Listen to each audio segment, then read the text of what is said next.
On s'adresser à Marc Aouz. Aujourd'hui, moi, je m'adresse à Marc Aouz. Aujourd'hui, moi, je m'adresse à Tracy Eleza. Parce que les lots, on a besoin de Tracy Eleza trop. Ils ont souvent l'habitude de nous attaquer. Biso de l'affaire été. Biso de l'affaire dans l'émission. Biso de l'affaire. Trésor Congolais, nous n'en parlons pas. Une fois tout ça, on écoute échange dans le téléphone. Parce que biso to ya ko dimina ka faire na émission na biso. Mais na siko oyo to lobani. Ah non non.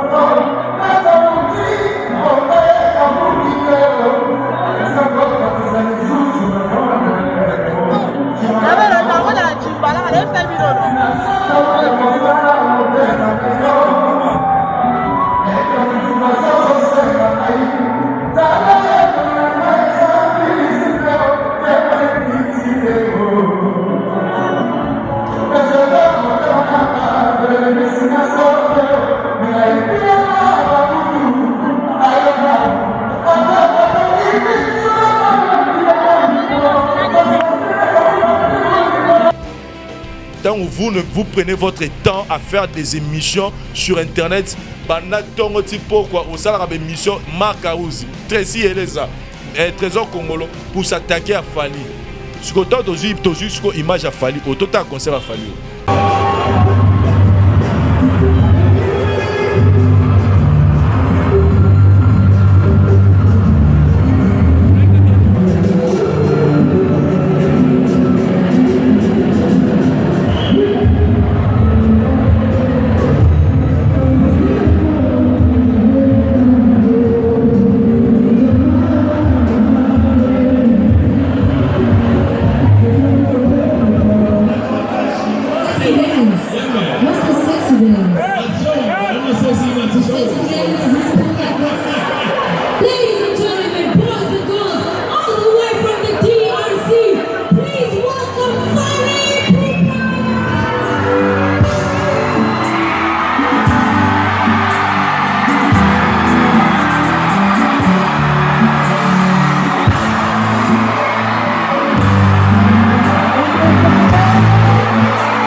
Siko batuba conclure.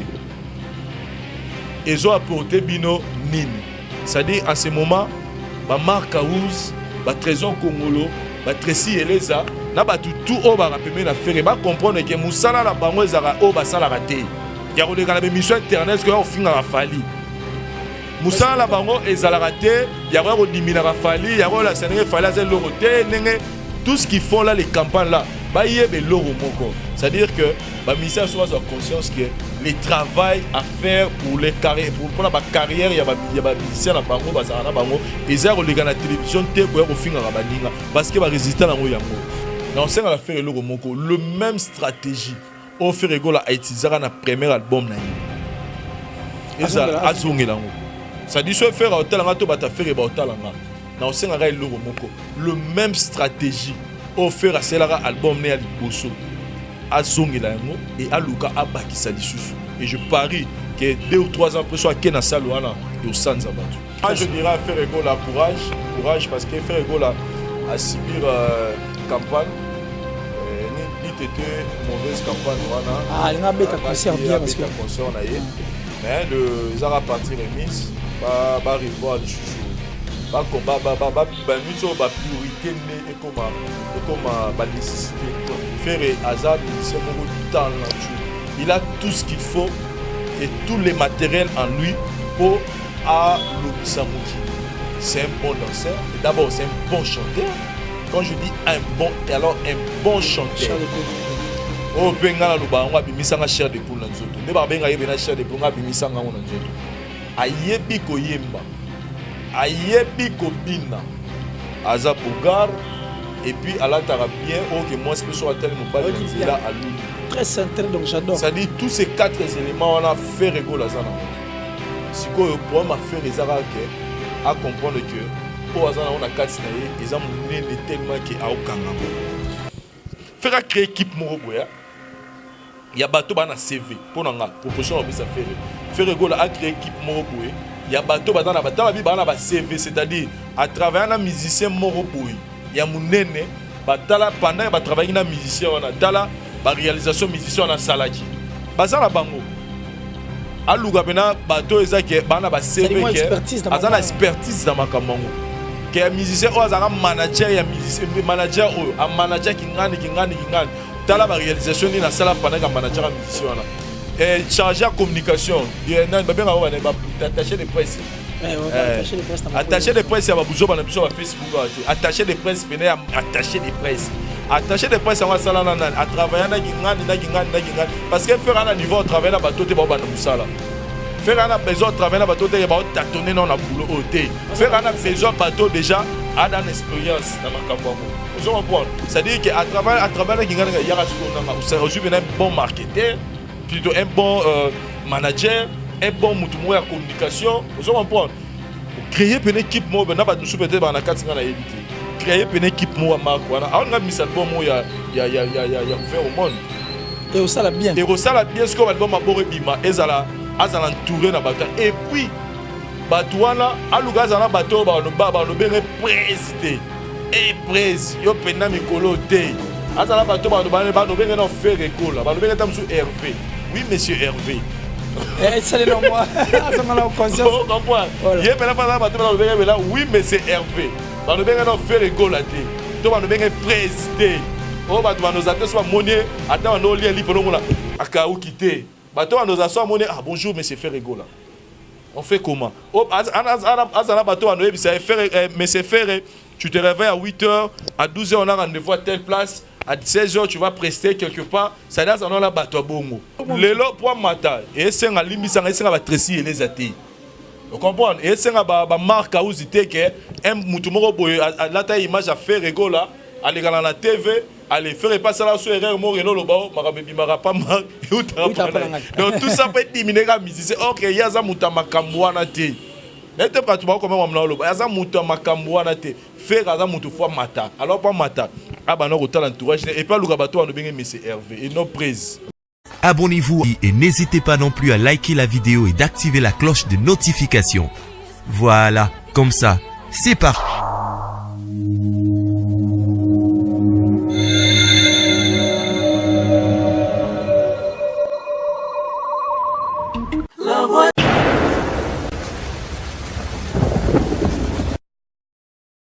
Mieux vaut rougir les yeux de son voisin en lui disant la vérité que de le crever par le mensonge. C'est sur ces notes que nous ouvrons la boucle de cette émission Tribunal, une émission qui vous permet en tout cas de parler ensemble avec nous et une émission qui étale en tout cas ce qui est à la une du net. Mais aujourd'hui, dans le cadre de cette émission, je dirais merci et à celui qu'on appelle Daryl Diouantessa qui assure et assume encore une fois là derrière la caméra. Et je pense à Parous et Sayo du côté de la régie, l'homme le plus sérieux de nous tous, marche avec Mehdi de là où il nous suit, et à toutes ces personnes en tout cas qui ne cessent de s'abonner au sein de cette chaîne qui n'est autre que la voix du peuple. Donc, Bandeko, Bazana, vous hésitez, vous qui hésitez, mettez de côté l'hésitation.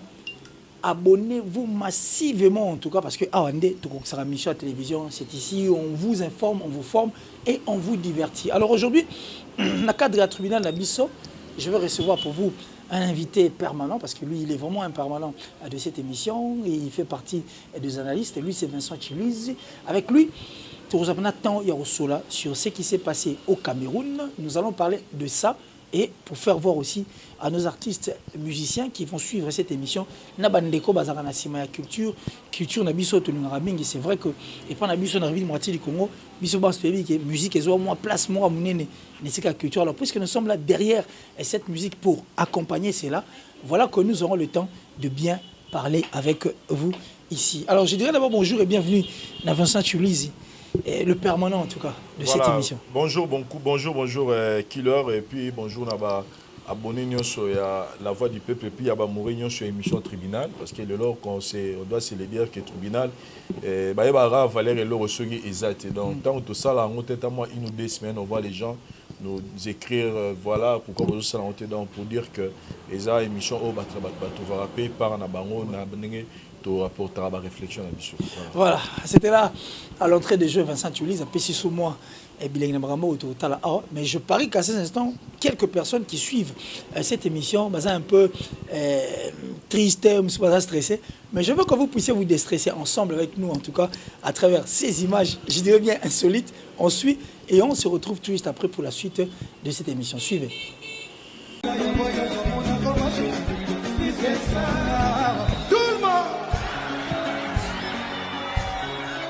Ok, tout le monde danse, ça c'est la folie. Viens me caresser ce soir.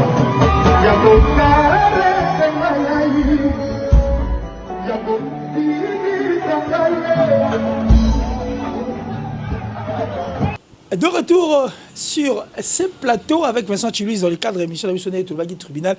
Alors Vincent, l'image au total, il y en a deux images à la fois. Ferrego là, et puis Fali pour placer. Qu'est-ce que tu en dis à chaud? C'est vrai que c'est quand même quasi manifestant comme ça. Non, bon, moi, va quotidien à Bissau,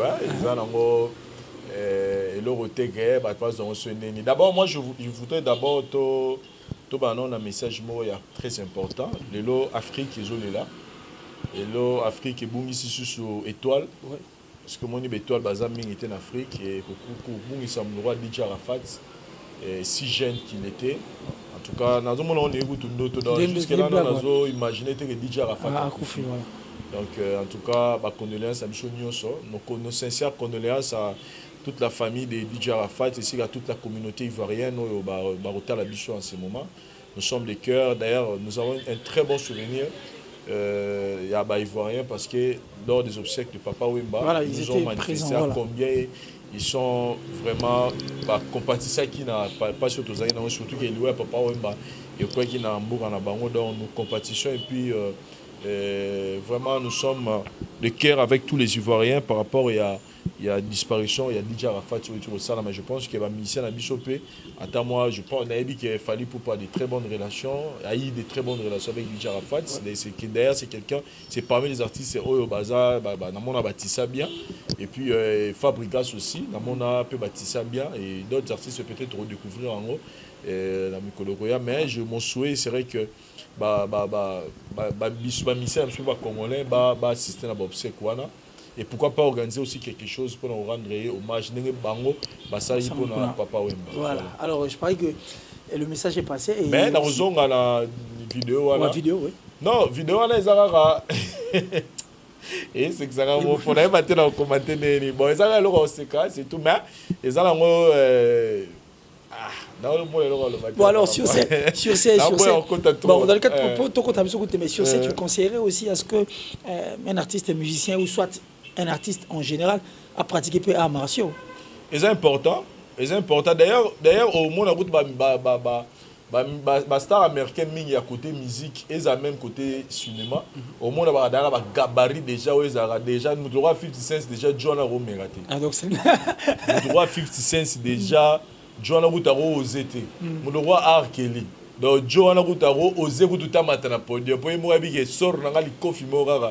Donc, nous devons Chris Brown, nous devons basé belé, Asher, c'est-à-dire mutabongo déjà aux étés. Parce que sur tel ballon gabarit na ballon ezara donc moi venir tout le monde d'abord filma donc li beneza pratiquer tout ça. Il y a un monde à rappeler na facilité au s'adapter au monde a 50 Cent chanteur mais facilement au se trouver na film mo action mais aussi nga ko mata ko kita ko bunda. Au moins pas tout ça là très correct pourquoi parce que bango ba messana déjà ne lo kwana mais na lobby te que fait rigolo la limba. Concernant ndenge bat ba nga ba ki au moins ni mutu na mutu azana ndenge na ye réagisaka devant makambo moni fali déjà moni fali azaki écoutez pe nze mo on comprend mais il faut comprendre les temps sous ado peut-être ado ga comprendre elo ni jo alingi aza fan nga ya manga to pendant que azo raisonner même moment action de salama.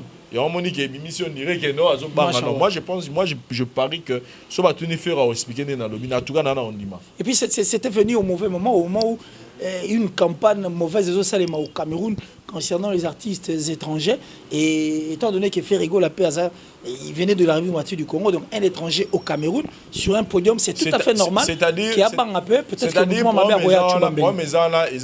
peut-être va te béler bazar, na moni to kotika mon la sujet tout le cas. Mais ça est que peut-être bazar au couranté. Artiste étranger nyos boya na Cameroun, bazar sous la bienvenue. Voilà. Pourquoi? Parce que musicien bazar na mboka. Bazo réclamer que multimillionnaire na bango o misera pour na production musique au lieu ba produire na no bakolo mboka au lieu ba miser na mboka mbongo pour na bakolo mboka bango bazo préférer que nos artistes à libanda ba ko betsa bango na mboka na bango ba futa ba kasha minene. C'est la raison pour laquelle il y a des artistes musiciens o ba téléméliango. Et cette histoire a commencé à ezogi ampleur makasi na dernier concert d'Adjo à Beta Ikuna. Quand Adjo a joué na salle au Omnisport na pas ça salle ya jeté. Ils ont salté go za na ba succès moko boye ya banzembo moko na quartier na bino oki no réseau beta kuna déjà ba salle moko boye ya blaguité d'ailleurs soit ba bende to ba otran mona ye ils ont salle moko na fo omi coca parce que c'est pas seulement les Camerounais qui vont venir ce jour-là, ce sont tous les Africains, tous les gens qui sont tout bazan na mboka na oye ba étranger na ba kolombo ka fo ba pour étonda d'abord les ont salle à jeter vous comprenez et tant que Dadjo a tondi Siango et dérangé déjà et campagne dans ce que je veux qui en plaît à ma casse et Fali pour pas tant à beta kuna parce que Fali c'est pas pour la première fois beta kuna si j'ai une bonne mémoire Fali c'est la troisième fois qu'on y est salouana et puis à beta ça aura carton mamango toloba tant toloba boy toloba te poto kumisa Fali donc maintenant faut cette fois-ci pas comprendre biso parce que biloko yo yango lelo il faut pas comprendre les toloba marambo toloba ngo te po tolingi tolakisa ke fallait l'équipe tout tout toloba marambo est vrai ah non le parce que fallait qu'on trois fois et était pendant la pona kumisa mais non le marambo est vérité fallait dernier concert avec no bete asuka oh il a connu le même problème c'est-à-dire campagne pene salamaki il y a même un artiste musicien ténor à l'écran tin na ba chaîne na ba télévision pour lancer la campagne que ba boycotter concert ya Fali.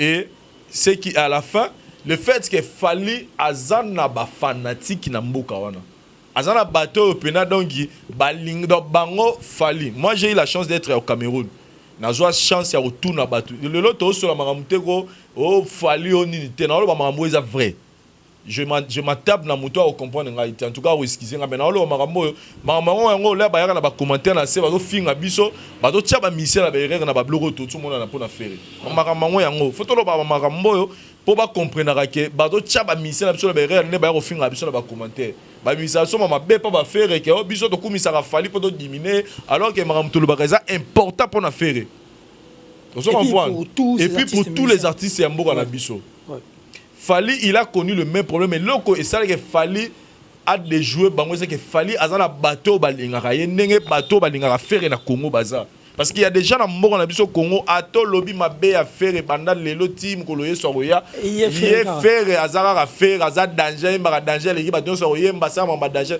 donc ya tika la bongo ce qu'on a battu baza bongo na Cameroun pour na fali c'est-à-dire ata bobi c'est pendant que moni fali wana yemta sukule la sata bilamba to yemta repasser la kalisa sata ba kaleso papa akolingaka fali wana bongo et cette salle là fali a connu yango plein à craquer. Je pense que pendant dans le baba image les cas ça la plein à craquer. Pourquoi? Parce que azana bat ok en attendant to yoka ténor té vous comprendre.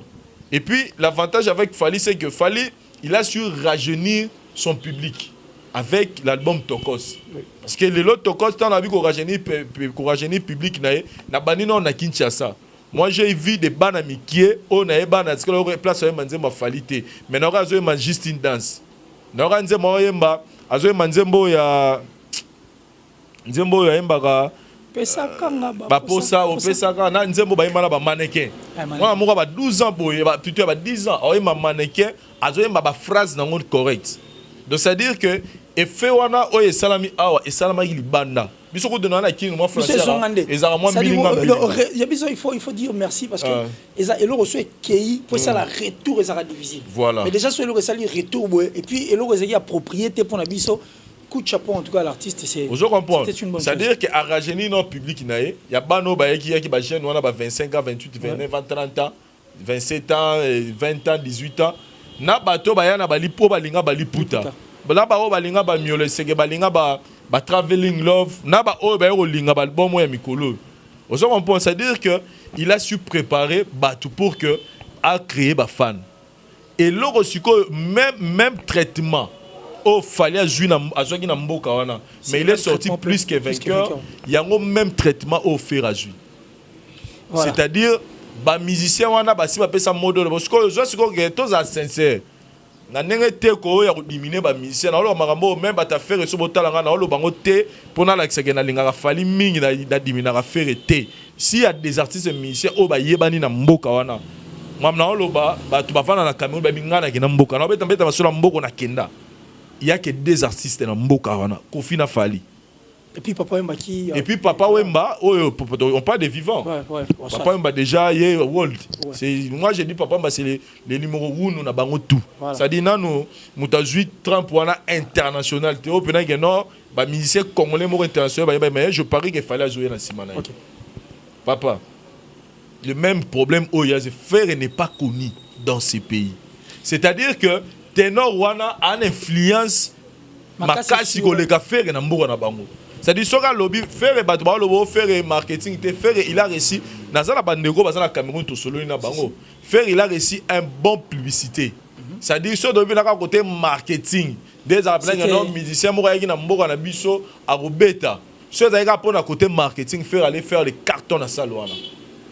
Il allait faire le carton à 4 salons parce que marketing est qui assuré ba publicité ba panneau et puis la différence c'est ça qu'il fallait à bêta concert à sur fallait sur bêta on yemoko mais faire à bêta on a je pense 3 ou 4 artistes moi il y a ba Camerounais fallait ba accompagner mais tellement c'était lui qui était à la tête affiche ba ténor on allait ba télémine campagne de Saint Monique ba tout ba yeti mais je en fait rétrospective hein, disons que faire rigolo au Cameroun fan di penza ce qui n'a pas de fan au Cameroun mais on a subi une émission ici dans la chaîne sur la télévision Ferrego a raflé un trophée na Cameroun voilà comme étant meilleur artiste ouais siko moni to beta masolo ba beta masolo ba trophée awati oh kingana zo trophée na eza lokuta kingani trophée na to zo ya lokuta mais bizarrement ba trophée lokuta na na mboka mo ya Afrique te oyo tous appelés to beta masola fali to sola ezana mboka moto o fali atambola asala ba fiasco ne so to moni pas faire mais ba azo ba trophée partout maintenant siko tant to mona tant siko ne ba beta masola ba trophée lokuta to lobani siko lelo c'est-à-dire moi c'est que là où je vais ramener les gens c'est quoi lelo ngana on s'adresser là na Mark House aujourd'hui moi je m'adresse à Mark House. Aujourd'hui, moi, je m'adresse à Tracy Eleza. Parce que Lelo, n'a pas besoin de Tracy Eleza trop. ils ont souvent l'habitude de nous attaquer. Biso de l'une affaire était. Biso de l'une affaire dans l'émission, biso poto kumisa afali. Trésor Congolais, nous n'en parlons pas. Une fois tout ça, on écoute échange dans le téléphone. Parce que biso to ya ko dimina affaire na émission na biso. Maintenant ce ko o eto lobani.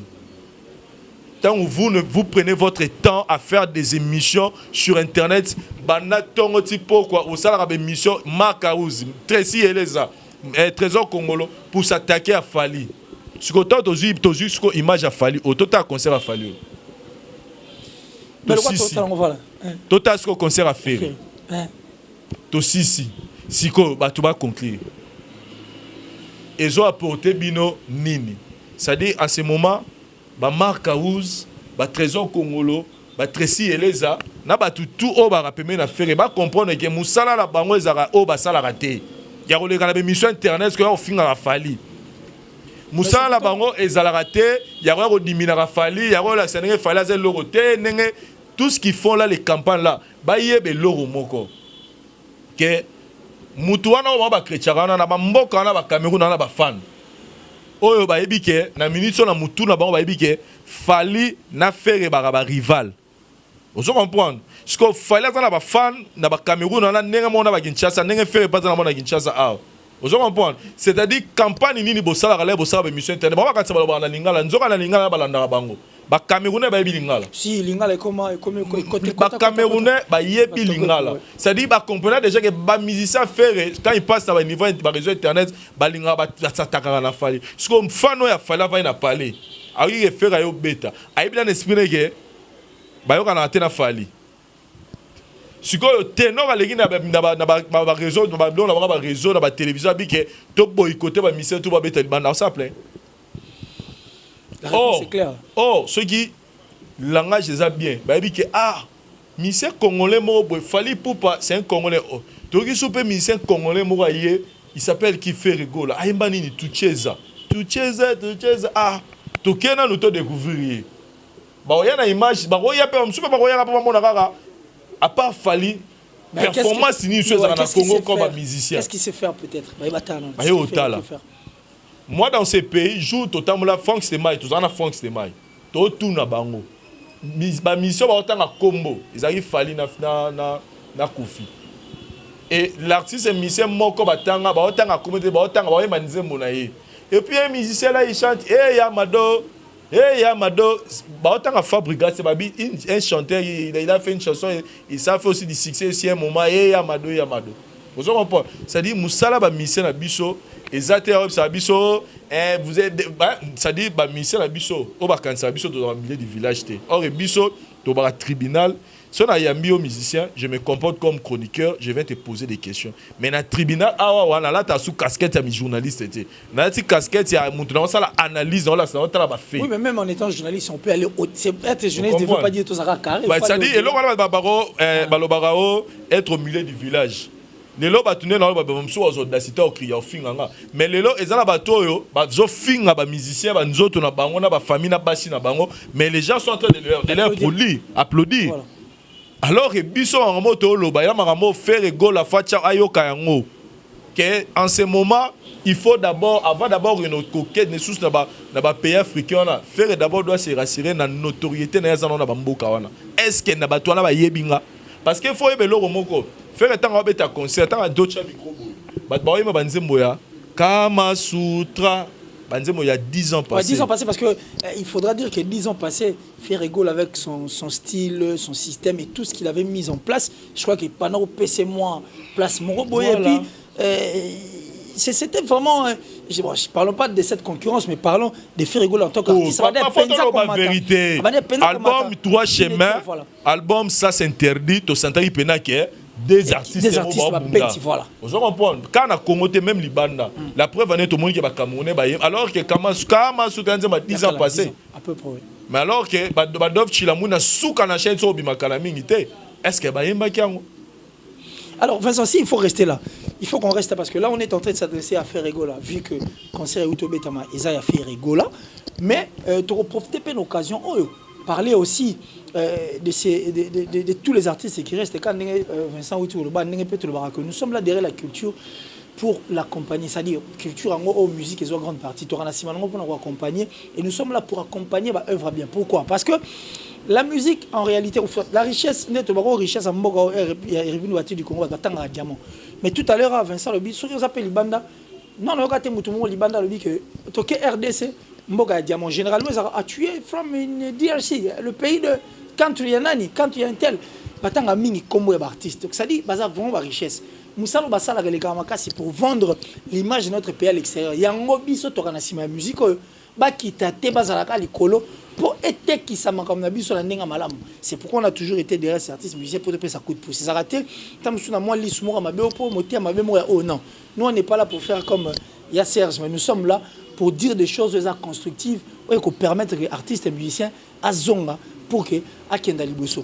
Maintenant nous avons donné un exemple là que 10 ans passés, Kamasutra, une chanson aussi connu en tout cas, et puis ça a succès au Saranaté au Cameroun, qui a même donné Ferregola le goût, il y a un micro parce qu'il mais les efforts que Ferregola était en train de fournir, il y a 10 ans passés, et qui a et tous ces gens où il y a un intéressant, tout bien, tout autour, ils sont où?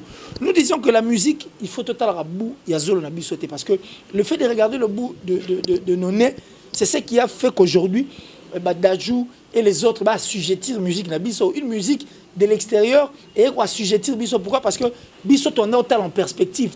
Nous étions toujours dans la tournure. Une fois avec Vincent sur ces plateaux, on a même parlé de ce qui se passe au monde à Kofi. Au midi a posté le roman dans la chaîne Nae. Et puis on a 200 000 vues par exemple. Mais quand c'est Dajou qui prend, ou quand c'est Sengila qui prend pour poster, il vous fait des millions.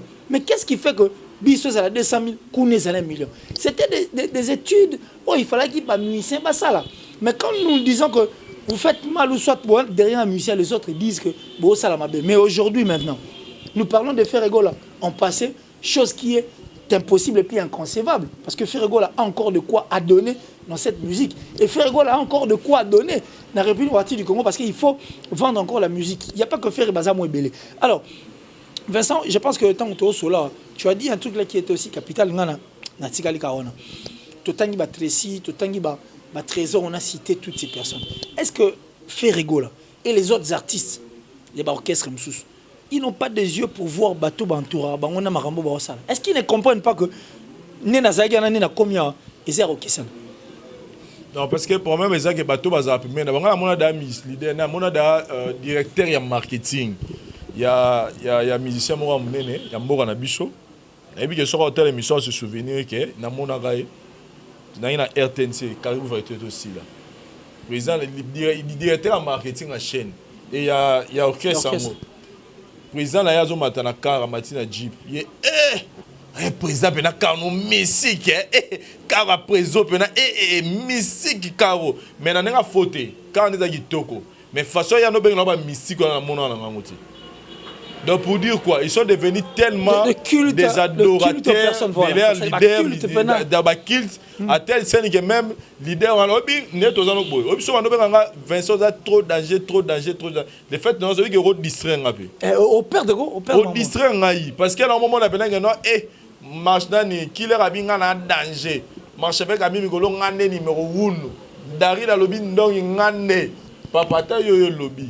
Non, on avance puis on reste comme stationnaire. C'est-à-dire qu'il faut avoir des gens tout autour de vous au bazo et deux au avancer. Pour moi, mes asko et baba mission la biso yangwana. Marambo yango tozo loba.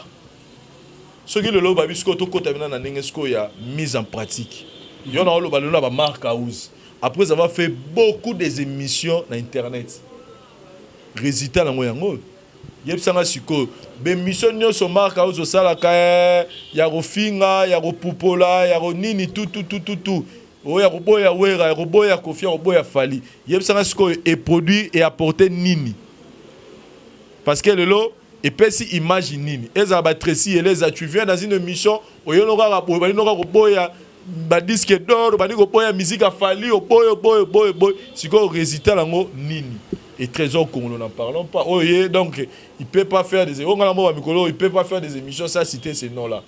Or, vous, au lieu de vous pouvez citer le nom de votre frère, mais dans un bon sens. Batunio, Nenini, musicien là, non, il fait bien son boulot.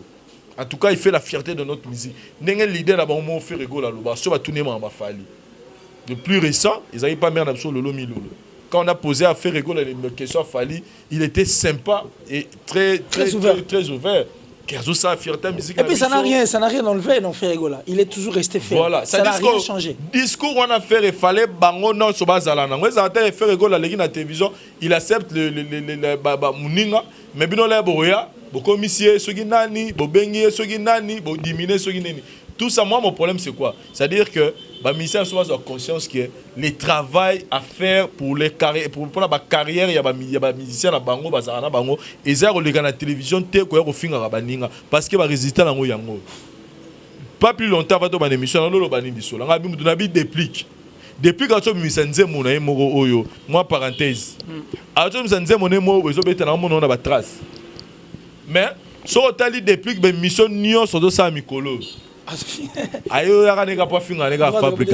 des émissions au lieu peut-être de profiter de cette actualité pour faire découvrir Batunze Mona Oyo Sali. Non, il est là, il passe partout sur les réseaux, sur les chaînes YouTube, na Awana Mboka. Maintenant, moi, la question que je me pose, après avoir au salon, il y a un éliminé Fabrigas, il y a un Matissa, et l'on la Fabrigas fait place à ça, et il y a un Bazu Bati la place. Vous comprenez? C'est-à-dire, mission na biso ba mo pesa place mingi na ba futilité bon ezanga mission donné biso nyonso ba congolais to mi bon c'est-à-dire ba bloko ezanga ngo ezanga tina ne ba pesa tina et ba résultat nango yango. En tout cas moi je ne peux que féliciter les artistes comme Fally Ipupa. En tout cas les lobo permettre ngana za la ouvert, c'est-à-dire que un artiste mission oh, malgré tout au loba total 20 concerts à tout beta kuna na nini na niveau ya tourner en Amérique. Les pays africains, tout y compris dans Salo, tout le monde a une image, tant dans le image. Ce qu'il y a Boulelo, tout le bateau. Après, c'est le lobo, vous au milieu du village. Et aussi, s'il faut aller plus loin, parce que là, nous avons parlé d'un adversaire qui est direct, c'est-à-dire concurrent, adversaire musicalement parlant, hein, dans un bon sens, qui est direct, Fally Ipupa. Mais s'il faut encore aller plus loin, parce que Koffi Olomide a déjà au-delà de 60 ans, c'est-à-dire les cas déjà 60, et c'est belé, mais qui continue toujours à battre son plein, et puis il travaille comme si musique en gros, donc ça dit on dirait, c'est que nous les quatre en a lobby. Le lobby de haut, ça le sait à Souka. Mais il continue toujours à donner le meilleur de lui, et de façon que la musique est au Rosal. Moi maintenant la question que je suis en train de... La question là tout dans moi trop, et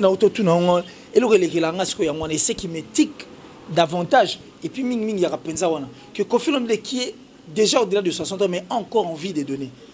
Né ça les manaba poto musicien azokola to joueur azokola ba les obaksa mais biso au contraire joueur azokola ba les aussi là.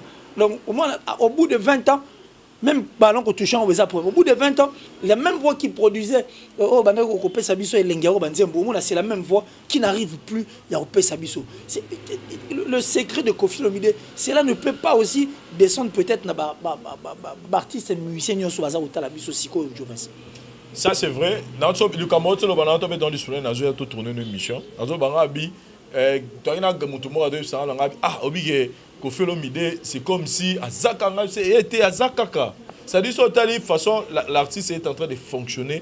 Donc c'est comme si l'énergie oyo, jeune à l'élo fait pas bimisa, on Koffi Olomide mikolo. Sous can adrénaline donc. Dis-moi, na on le loi le automo la musapi qui est pena donc qui. Et puis il fait des millions. Il fait des millions de vues. On parle dans le banc ici, artisanat, penchant. On ne parle pas au penchant. Il fait des millions. Et le plus récent single, n'en parlons pas. Il est cartonné. Pipi avec NASA aussi. Pipi avec NASA. Il est là, papa m'a soumane, na niveau YouTube. Voilà ce que nous avons besoin pour la culture du Congo. Voilà ce que nous avons besoin de performances dans la musique Nabiso. On n'est pas fier, on n'est pas fier de voir que na Kemboga Mobe va reconnaître que des missions talentueux en plus. Et puis talentueux. On n'est pas fier. Moi quand je le dis pas parce que ça me fait de la joie là il y a que des artistes émissions oh bah tu yebi na mboka wana. Ça me fait pas de la joie. Pourquoi? Parce que il y a des musiciens talentueux. Mais pourquoi bazo musiciens talentueux? Parce que oh fallait le bara. Le problème va conseiller. Les missions na biso va revoir nos stratégies na bango. Au lieu de passer des temps, il y a la futilité, il y a la chercher à vous faire asseoir. Et ça y est dans magie. Il y a la question de professionnalisme, d'intelligence. Mais enfin, mon ancien émission le balobi nabi, Kofi Olomide so nze moné papa ngosumé bimi a cibla déjà ba chaîne dans chaque pays africain. A dit que na pays oyo chaîne oyo so eloko na ngé l'équipe ba yoka. Na pays oyo yemoko azela raté atindi pa. Atindi poke eloko ne les gars. Pour ebi que eloko to loba a. Ayebi que bato ba ka ba kuku. Bato ba ka ba futa dialo, ba si ba koli. Ezape na bato ba bima mikolo yo. Voilà, alors na tchela moi pipi. Na tchela bango pe moi pipi, na tchela bango pe moi papa moi souma. La femme de quelqu'un ça dit na tchela bango biloko pe eza atana bango. Mise à jour. Au moins faire étant à ça succès na mboka na ba Kama Sutra. 10 ans passés papa 10 ans là le leur sous monter. Pendant 10 ans combien de musiciens ba bimi, combien de biloko bimi o ebeti c'est pas carton à danger. Pour ce bon c'est que ba nous souffre pas bimisa. Ça dit pourquoi parce que avec ngala on a faire le romoko et peut-être Rose a déjà ba côté dans la souka na on sait à faire le romoko le même stratégie on fait rigola Haïti zara na premier album na yi eza azongelango ça dit so faire hôtel nga to bata faire ba hôtel nga na on sait à le romoko le même stratégie on fait à cela album na liboso azongelango et aluka abakisa lisusu et je parie que 2 ou 3 ans après soit Kena Salouana et au Sanzabatu. Voilà, je crois que le message est passé à Ferregola, mais nous avons parlé de Ferregola Nétoulobaï parce que c'est notre artiste et puis c'est le vénément. Oui, tu vois ça, récemment à Awa, mais on ne s'est seulement pas limité à Ferregola, mais on a aussi pensé à Bandeko Banso, au Basaliko, ça la musique.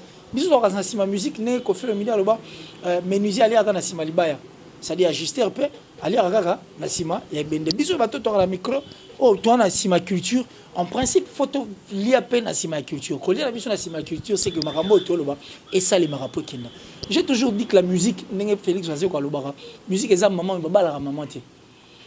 Nos artistes et musiciens doivent regarder les choses du bon côté. Ça doit aussi nous gêner. C'est vrai que autre temps, autre mœurs, mais bateau, autre temps, autre mœurs, et ça va même personne au bazar, on va continuer. Autre temps, autre mœurs, c'est bien. Mais Kofi Olomide est là qui continue toujours à faire ce qui est important. On sent aussi, et là on a énergétiquement parlant, l'adrénaline, je ne le retrouve pas. Il y a une peut-être qu'il voulait s'acclimater aussi dans le public Mourassika. Coup de chapeau à Weranson, malgré l'âge musical, malgré l'âge Yakibo, mais quelqu'un qui s'est dit que c'est cette musique qui m'a permis à ce que Nazala Onali. Alors pourquoi je dois en principe l'abandonner? Non, je dois être derrière cette musique. Donc nous devons permettre à ce que la musique ait respiré. Alors pour que la musique respire, les artistes, il faut baser sa conscience là-bas. Les artistes musiciens doivent se dire que nous avons encore l'âge. Cette musique, car il y a un autre salaire, il y a un commis sur place. Alors ceux qui comme les athées pour toi menuisier, parce que nous sommes d'abord des musiciens. Mais il faut foncer, continuer à enchérir et puis enrichir la musique et qu'on pousse en liboso. On peut faire comme Fabrica, j'ai aimé dans son album. Dans cet album, j'ai aimé, en fait, côté instrumental. Azub, le vieux,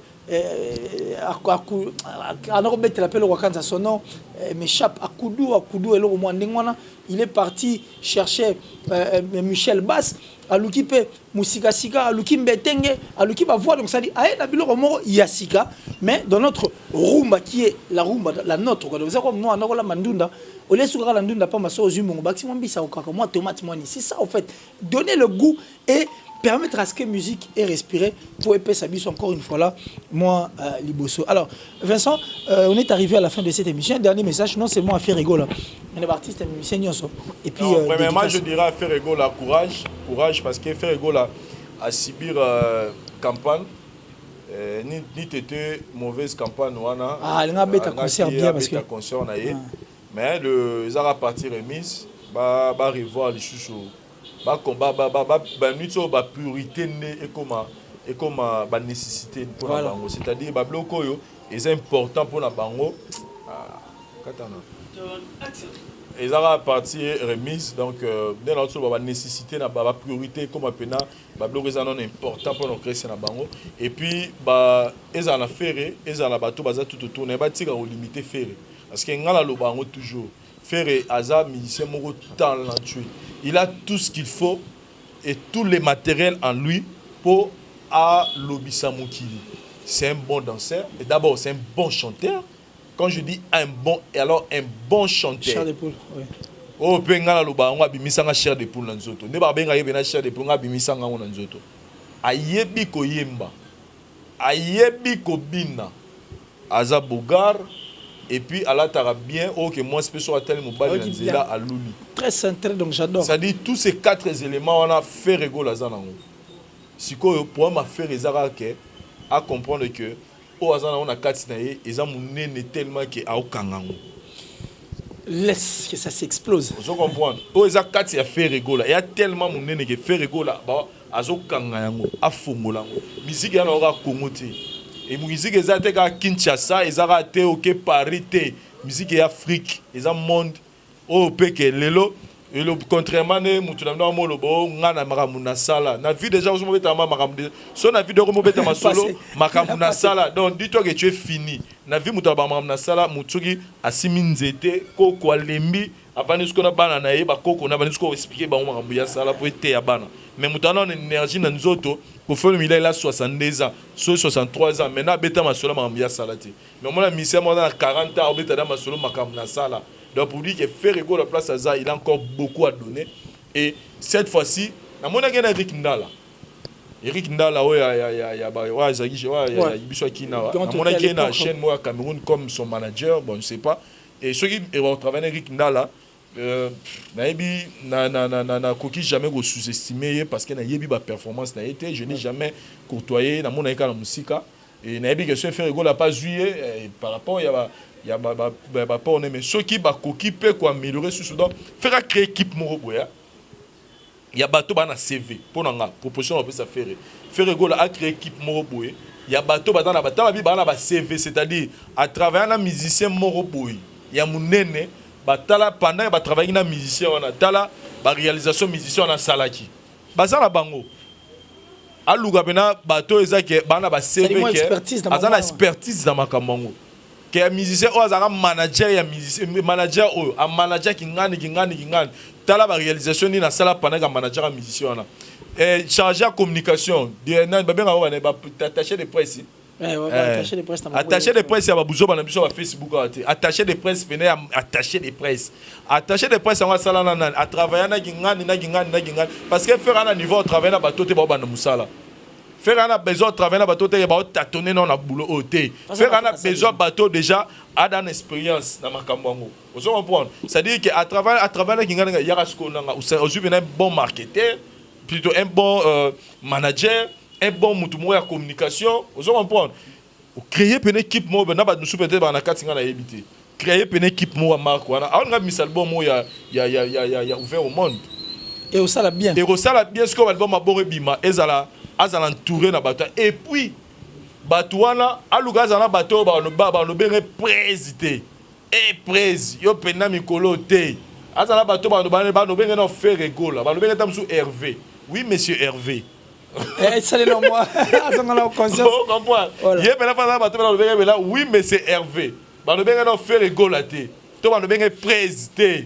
o bato ba no zate so ba monier ata no lia li pono mona aka ou quitter bateau à nos assois monnaie ah bonjour monsieur Ferrego là on fait comment oh azana bateau à nous ça faire monsieur Ferré tu te réveilles à 8h à 12h on a rendez-vous à telle place à 16h tu vas prester quelque part ça dit on a la bateau bongo c'est du professionnalisme dans organisation là tapena donc ça dit obi ezala ministère na biso mo ya Congo oyo a commencé à beta concert mutu bato ba ta poto mo ba yene kaka pour à superviser podium. Ça dit maramno se wandu ligana podium na yi. Mumso ya kana ya yene ka enigma pona ko superviser ka son. Auti mikili. Conseil za tamso na Cameroun mais ya uti mikili ayi. Dentro so yo kanti siko muto sa ba mwana aneka mwana kin akola na kin. Makomi na ba makanisa poni parce que il est entouré. Mato bien et puis il vise loin. Moi mon problème on a mona pas faire ezanga ka yé. Ezanga bateau bazazinga zinga. Ça dit diamant mo repola na sa belende ya Ferrego là. Voilà, merci beaucoup Diamant Moiseau pour l'instant, Abela pour la tête. Je crois que cela a été pour faire plaisir à ça dit Ferrego là, azalaka na nimanaye.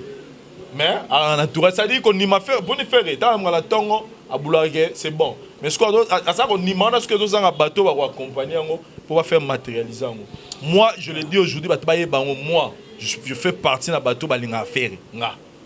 Et quand je dis des choses des fois, comprendre mal, on dirait que Vincent odimina faire été na posa ya Joana mata place wazali ko azali lo. Donc c'est non comme le roi mu. Et siko lelo pour mata et senga limbisa nga senga ba Tracy Eleza te.